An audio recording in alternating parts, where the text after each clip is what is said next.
and assigned the four of us. We, the undersigned commissioners of IEBC, took an oath of office to defend the Constitution and the law in the discharge of our duties independently. We have remained faithful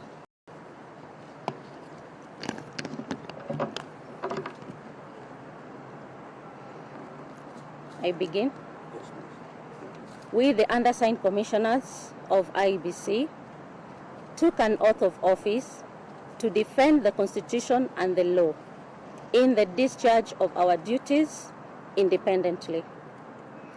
We have remained faithful to our oath of office and shall continue to do so.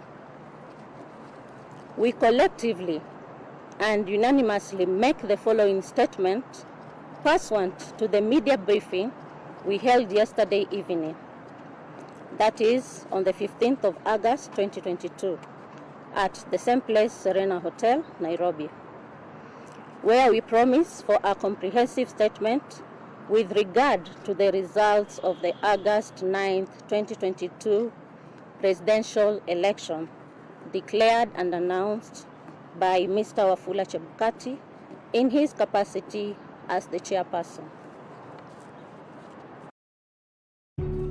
Volt helps you move around, but when you move, you generate emissions. To neutralize them, we're planting 11 million seed bolts. They're seeds covered in recycled charcoal to protect them from birds, insects. In the Serena media briefing, we stated that we will not take ownership of the results of the results yesterday of the presidential election declared and announced by Mr. Chebukati. In this regards, our reasons to decline to take ownership of the results so declared and announced are as follows. 1. That the aggregation of the percentages of the results scored by the four presidential candidates who were on the ballot as declared by Mr. Chebukati presented to us a mathematical absurdity that defies logic. Take notice that Mr. Chebukati's aggregation was as follows. Raila Odinga, 48.85%. William Ruto, 50.49%. Waiga Maure, 0.27%. Wajakoya George, 0.44%. This summation gives us a total of 100.01%.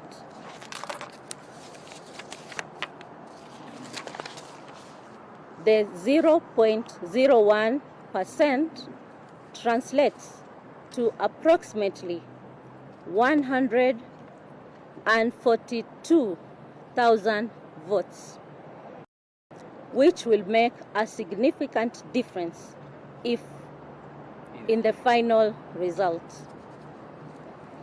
We therefore decline to take ownership of the said results because the aggregation resulted in a total exceeding the percentage of 100, which cast doubt on the accuracy of the source of the figures tallied, and when we demanded that we verify our record, the chairman declined, overruled us, and insisted on declaring and announcing the said result.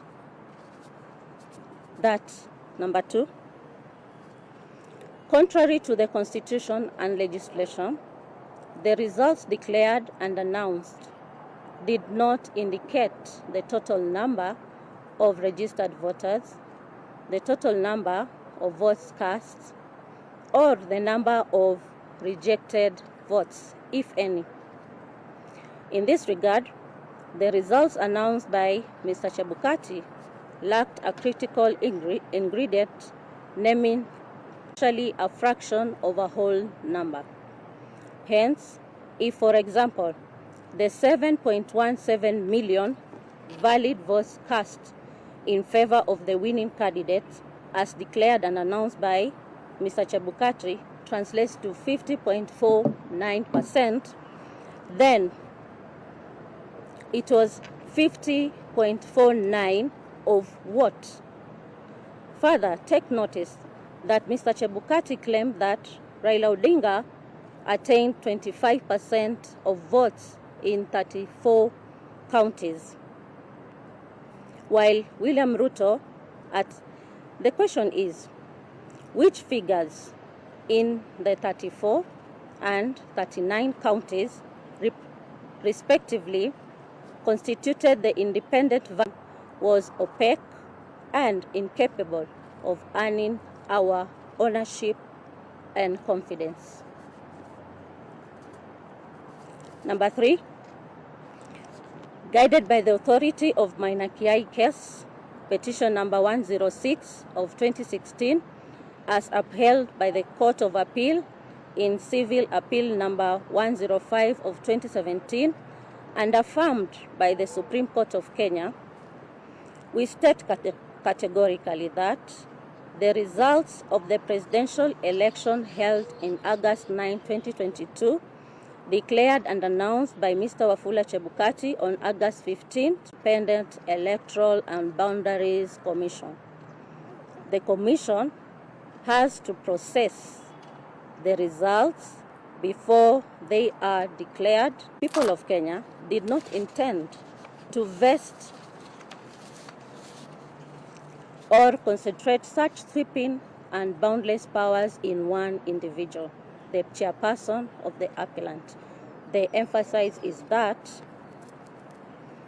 the Commission's chairperson has conducted the election as though he is the National Returning Officer, a non-existent role, and his role in declaring results that were not approved by plenary by all 7 commissioners renders the results unconstitutional to the extent that this is his own results as opposed to those of IEBC.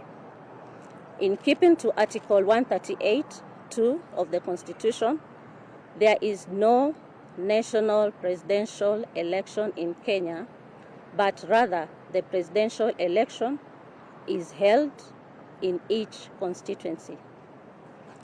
Point number 4, that in contrary to the Constitution and legislation, by the time the chairman declared and announced the final results from certain constituencies had not been announced. This is our statement. We promised you a comprehensive statement, so here we are, and we are going to give it out to the media.